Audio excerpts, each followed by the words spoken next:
Your EV can lose up to a third of its range in winter, and usually it's not just the battery. In the next 2 minutes, I'll show why it happens and 7 quick fixes you can use today.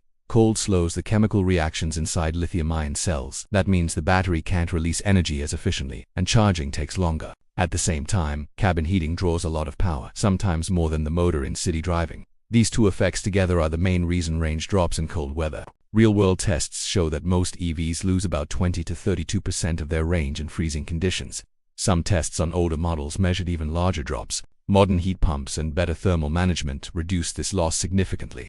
Number 1. Precondition your cabin and battery while plugged in. This warms everything using grid power instead of draining your battery. Number 2. Use seat and steering heaters instead of blasting cabin heat.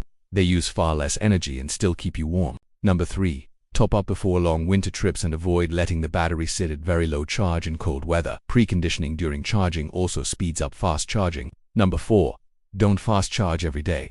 It's convenient, but frequent high-power charging can add extra wear. Use it when you need it, not constantly. Number 5. Use winter tires and keep your tire pressure in the correct range. Cold air drops pressure and poor tires waste energy.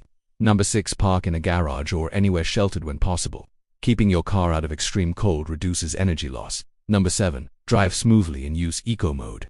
Hard acceleration and high-speed drain range much faster in winter. Let's do a little recap. Precondition while plugged in. Use seat heat. Charge smartly. Limit daily fast charging. Use winter tires, park sheltered, and drive gently. Subscribe for more EV versus gas explainers in 5 minutes or less.